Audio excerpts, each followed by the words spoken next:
Mesdames, Mesdemoiselles et Messieurs, salut. Aujourd'hui, je suis très heureux de vous présenter ce thème, les obstacles à l'évangile.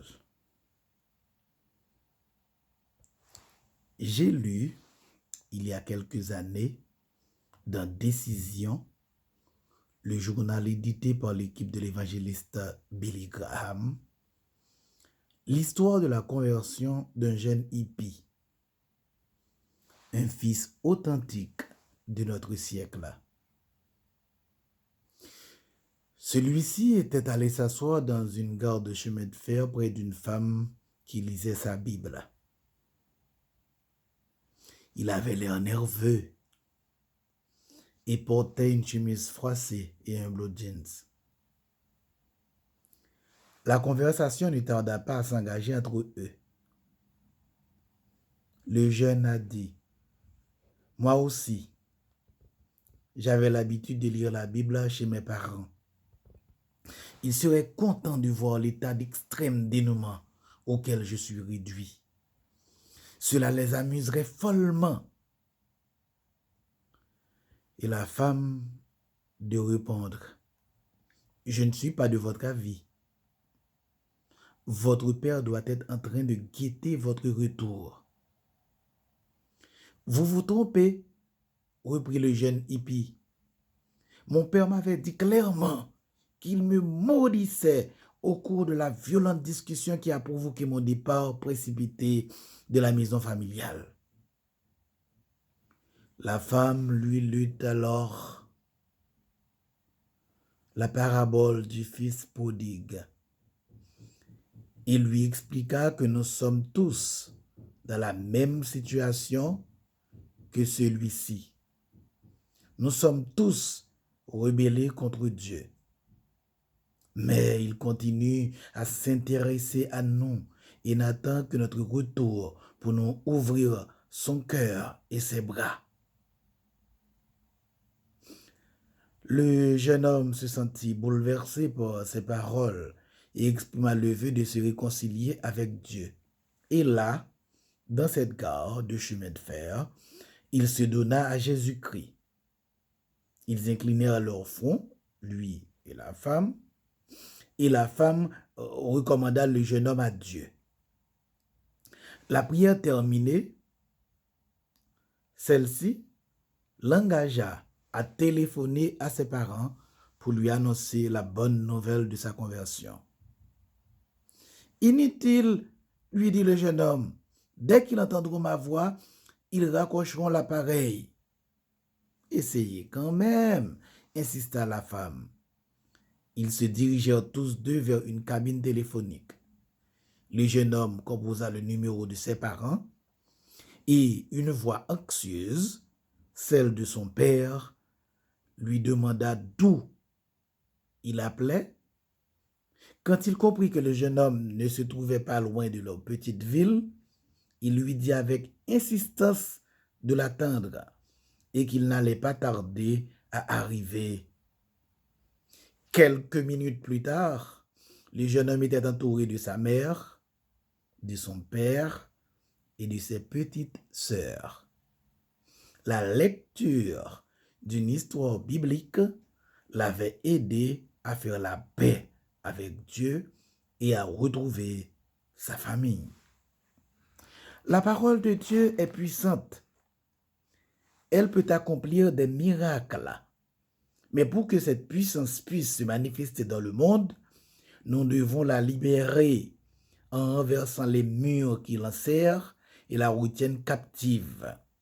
Et ces murs sont la langue, la non-diffusion et notre vie. Il y a un proverbe qui dit « Mieux vaut prévenir que guérir ». Le plus nous connaîtrons les obstacles, mieux nous pourrons les franchir. Obstacle numéro 1, la langue. La Bible a été écrite en hébreu, en grec et certains passages en araméen. Ces langues n'étant plus d'usage courant, on doit traduire la Bible dans les langues parlées aujourd'hui pour la rendre accessible au plus grand nombre possible de personnes. Autrement, le message que renferme la Bible ne serait compris que par un petit nombre de spécialistes. Elle restera captive des langues que nous venons de mentionner. En ce début du XXIe siècle, on peut traduire sans trahir le texte original, comme l'a dit un spécialiste de la traduction, le docteur Jean-Claude Margot. À un certain point de vue, nous pouvons dire avec satisfaction, Dieu parle notre langue. À travers les âges, la Bible a subi les plus violentes attaques qui puissent être. En 303, l'empereur Dioclétien, entre autres, donna l'ordre de faire disparaître tous les livres chrétiens. Ce fut une vraie chasse organisée. Mais beaucoup de manuscrits originaux ont été cachés par les responsables d'église. Jusqu'aux années 50, il était difficile aux catholiques de lire la Bible parce que la lecture de la Bible par les laïcs catholiques était interdite. C'est la lecture de la Bible au XVIe siècle qui a provoqué l'explosion de la Réforme. Au XVIIIe siècle, Voltaire, qui a tenté de désacraliser la Bible, pensait qu'un siècle après lui, la Bible serait devenue un livre de musée. Mais 26 ans après sa mort, en 1778, était fondée la première société biblique qui avait pour objectif la diffusion mondiale de la Bible à prix accessible. Il n'y a qu'une seule reine de toutes les sciences, de la philosophie et de la théologie, et cette reine, c'est la parole de Dieu, seule vérité absolue, seule source et seule norme de toute vérité. Jésus a dit, « Le ciel et la terre passeront, mais mes paroles ne passeront pas. » Luc 21 et le verset 33. Ainsi, passe empire et tyran, athée et contradicteur, mais le livre demeure. Aujourd'hui, la Bible est traduite entièrement ou partiellement en 2264 langues ou dialectes. Ce chiffre augmente constamment. Présentement, il existe quelques 600 projets de traduction en marche. Le deuxième obstacle à l'évangile, c'est la non-publication de la parole de Dieu. Le deuxième obstacle à la Bible, c'est la non-publication de la Bible. Quand la Bible est traduite, elle n'est pas pour autant capable d'agir. Pour employer une image biblique, elle est encore captive. Pour la libérer et lui donner la possibilité d'agir, nous devons la diffuser. Quand on lit la Bible, Dieu nous parle. l'Esprit Saint nous parle.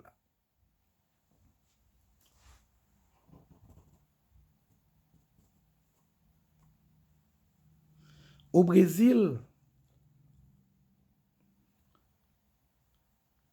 un voleur a volé une Bible dans une famille chrétienne.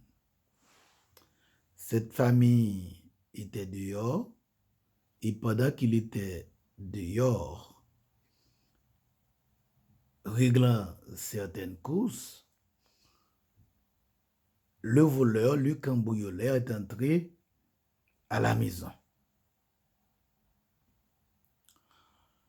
Tandis que le cambrioleur vient d'entrer à la maison, voici que cette famille est arrivée. Ils ont ouvert la porte et le voleur est allé se cacher sous une table. Comme c'était l'heure de la prière du soir, toute la famille est entrée dans la salle de prière. Et heureusement, le voleur était sous la table qui se trouvait dans la chambre de prière. La famille a prié, le père de famille a lu un texte dans la Bible et après, tout le monde se rendait dans leur chambre pour dormir.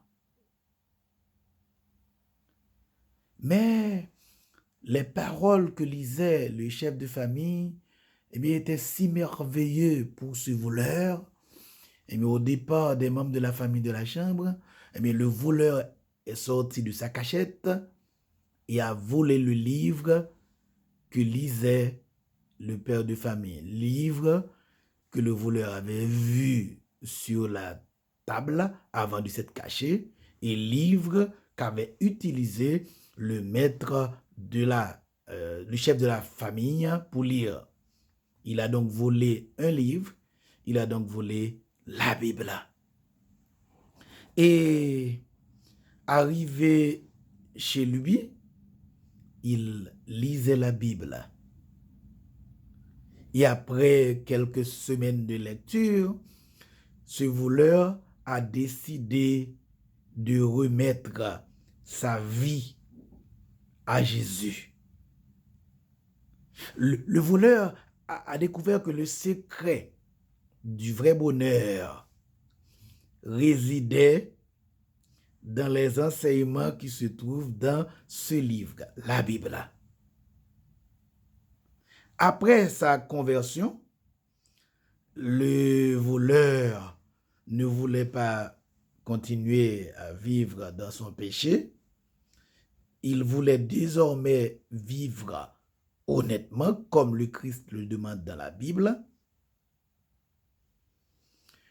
Et il sentait que l'un de ses premiers devoirs était de rendre la Bible volée à son propriétaire. Visiblement nerveux, il alla un jour frapper à la porte de la maison en question. Et il avoua son larcin. Mais le père de famille se montra plus heureux d'entendre cet aveu que de récupérer sa Bible.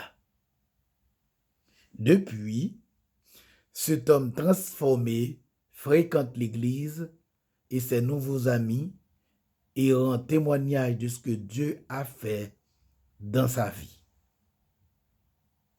L'un des plus grands apôtres du protestantisme haïtien fut incontestablement Nozirel Lérisson. Nozirel Lérisson fut un artiste peintre. Au cours de son jeune âge, beaucoup de touristes visitaient Haïti et en particulier le sud-est où résidait Nozirel. Et un de ces touristes demandait à Nozirel de lui faire un tableau montrant la rencontre de Jésus avec la femme samaritaine. Comme Nozirel ne lisait jamais la Bible, il était allé emprunter une Bible d'un ami. Il a lu l'histoire de la rencontre de Jésus avec la femme samaritaine pour mieux faire son tableau. Parce qu'il voulait savoir quelle heure cette rencontre a eu lieu, comment était le soleil, etc. Et après avoir préparé ce tableau, Nozirel continuait à lire la Bible. Et la Bible lui a aidé à faire la rencontre de Dieu, la rencontre du Christ Jésus. Nozirel a donc remis sa vie à Dieu. Et quelques années plus tard, il a senti l'appel du Maître. Il est allé en Angleterre étudier la théologie.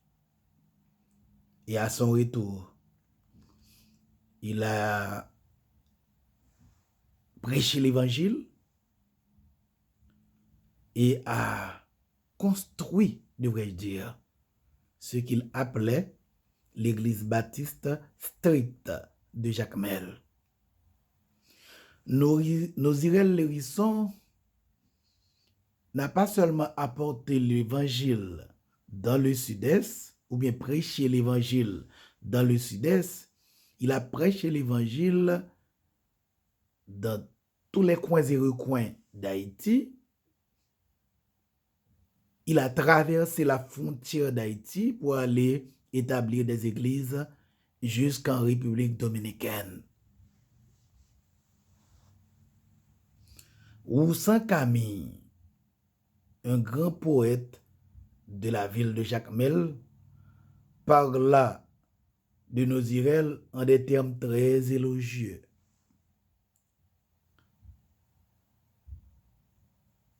Son enterrement ne pouvait pas être organisé dans une église parce que trop de monde voulait y participer. Aussi, le maire de Jacmel a mis à la disposition de la famille la place de la ville. Et c'est sur la place de la ville qu'a eu lieu l'enterrement de Nozirel Lérisson.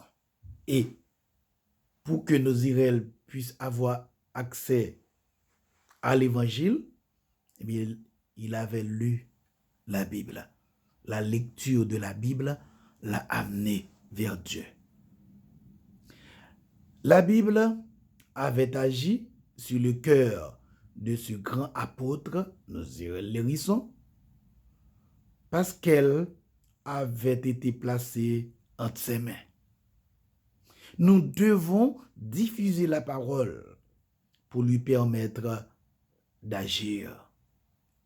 Les deux cas que nous venons de citer, tout en illustrant la puissance de la parole, ne nous permettent cependant pas de mettre en lumière l'effort qui est requis de nous pour apporter la parole aux hommes.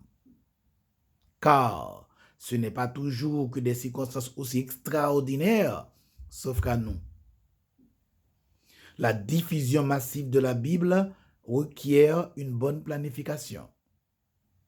Nous devons profiter de toutes les occasions pour offrir la Bible à ceux qui ne le connaissent pas.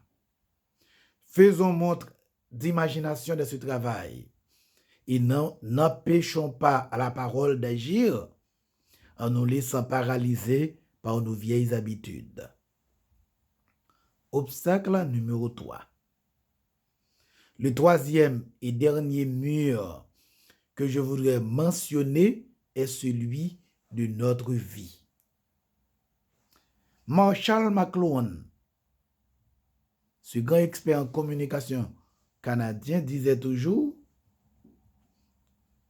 qui dit quoi? Qui dit quoi? Donc, la personne qui proclame l'évangile, qui proclame la Bible, doit être en harmonie à ce que dit l'évangile, doit être en harmonie à ce que dit la Bible. Marshall McLuhan a dit: le médium est le message. Pour ne pas être un obstacle à l'évangile, nous devons aimer nos voisins. Quand un homme qui voulait certainement voir délimiter le nombre de ses voisins a posé au Christ la question, qui est mon voisin? La réponse de Jésus a été racontée dans la parabole du bon samaritain. Il faut en conclure que nos voisins ne sont pas seulement les personnes qui fréquentent notre église ou qui sont de notre race, de notre classe ou qui pensent comme nous. Au contraire, nos voisins sont ceux qui ont besoin de notre aide. Le vrai chrétien s'intéresse à la souffrance humaine et prend position pour le bien. Tout vrai croyant doit accomplir des actes qui aident à prouver son amour pour l'exploiter, l'opprimer, le blesser et le mourant. La souffrance des gens nous concerne. Si un frère ou une sœur sont nus, dit Saint Jacques, s'ils manquent de leur nourriture quotidienne et que l'un d'entre vous leur dise, allez en paix, chauffez-vous, rassasiez-vous, sans leur donner ce qui est nécessaire à leur corps, à quoi cela sert-il? Aujourd'hui, personne ne peut plus l'ignorer. Sur des continents entiers, innombrables sont les hommes et les femmes torturés par la faim. Innombrables les enfants sous-alimentés, au point que bon nombre d'entre eux meurent en bas âge. Que la croissance physique et le développement mental de beaucoup d'autres en sont compromis. Que des régions entières sont de ce fait condamnées au plus morne découragement. La qualité de votre amour pour Dieu doit ressembler à la qualité de l'amour que vous avez pour votre prochain. La qualité de votre amour pour votre prochain doit être la qualité de votre amour pour Dieu. Le prochain est celui qui a besoin d'amour et de l'aide. Un écrivain a dit, le pire péché que l'on puisse commettre contre les gens n'est pas de les haïr, mais plutôt d'être indifférent à leur égal. C'est cela la plus cruelle inhumanité.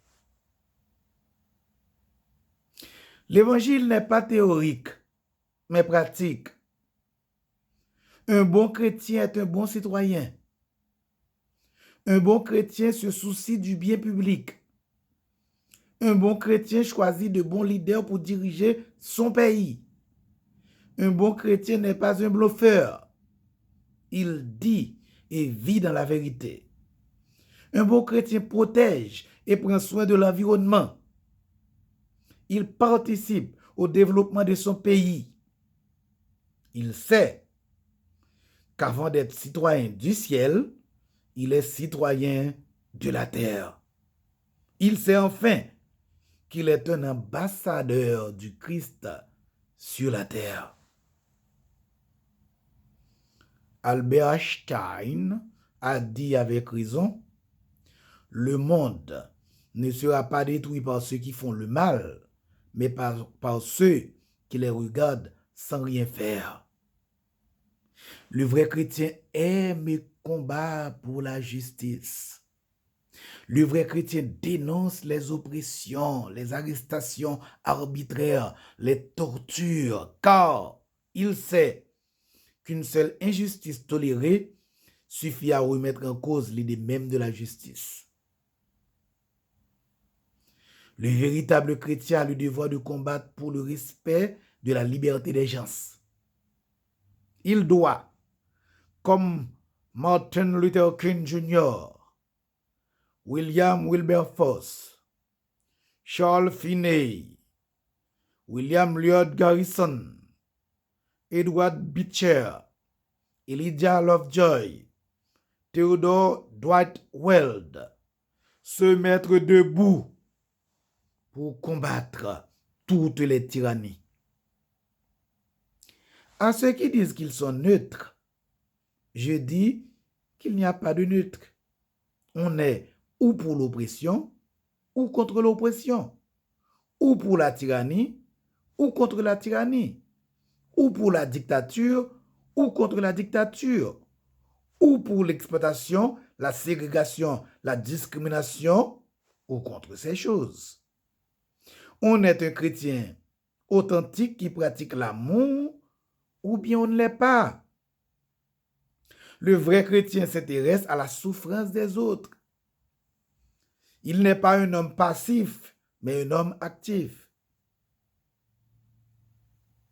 Souvenez-vous de ceci. Jésus n'est pas mort de maladie dans son lit, ni d'un accident de chameau dans les rues de Jérusalem. Il est mort comme Jean Moulin, arrêté, torturé et condamné par deux pouvoirs politiques à la peine de mort que les Romains appliquaient aux esclaves, la crucifixion. Celui qui ne se préoccupe pas de la misère d'autrui n'est pas chrétien, même s'il est baptisé, s'il va à l'église. Être chrétien, ce n'est pas seulement lire la Bible et chanter des cantiques le dimanche. C'est aussi accomplir un certain nombre d'actions, à la fois pour Dieu et pour les gens. Aimons, comme a dit Saint Jean, non pas en parole, ni avec la langue, mais en action et vérité. 1 Jean 3 et le verset 18. Longfellow déclara avec raison, en ce monde, un homme doit être ou l'enclume ou le marteau, signifiant par là qu'il doit ou modeler la société ou être modelé par elle. Pour faire un impact sur la société, nous devons agir en chrétiens responsables. Nous sommes des ambassadeurs du Christ en Haïti. Représentons bien le Christ. Vivons comme il faut. Soyons des hommes et des femmes de bien. Faisons la promotion de la philosophie et de la morale chrétienne. Soyons sel de la terre et lumière d'Haïti et du monde. En Amos 5 et au verset 24, le prophète Amos a dit que le droit jaillisse comme les eaux et la justice comme un torrent intarissable. Amos n'était pas un conformiste. Il dénonçait les juges corrompus qui vendaient la justice. Il dénonçait les fonctionnaires qui pillaient le peuple. Il dénonçait les commerçants qui faisaient le marché noir. Comme Amos, Habakkuk s'indignait contre la tyrannie des gens au pouvoir. Il a dit, « Malheur à celui qui bâtit une ville avec le sang, qui fonde une ville avec l'iniquité. » Notre ami Albert Einstein a encore dit, « Le monde est dangereux à vivre, non pas à cause de ceux qui font le mal, mais à cause de ceux qui regardent et laissent faire. » De son côté, Edmund Burke a dit, pour triompher, le mal n'a besoin que de l'inaction des gens de bien. Tout bon chrétien doit lutter contre l'oppression. Chez nous, aujourd'hui, la justice se vend au plus offrant. Nos montagnes sont assassinées parce que déboisées. Ce sont de dire que nous sommes neutres. Ne soyez pas des chrétiens passifs. Soyez des non-conformistes. À l'instar d'Amos et d'Habakkuk, indignez-vous contre l'oppression. Indignez-vous contre l'exploitation. Indignez-vous contre l'injustice. Plus éloquente que les discours sera une vie axée sur l'évangile. Jésus-Christ doit vivre en nous. La parole doit devenir la partie intégrante de notre vie si nous voulons que les hommes la reçoivent. L'évangile ne se conserve pas sur les rayons d'une bibliothèque. Il se lit. Il se médite. Il s'assimile et se traduit dans le concret par des actes. Laissons donc parler la parole de Dieu en la diffusant.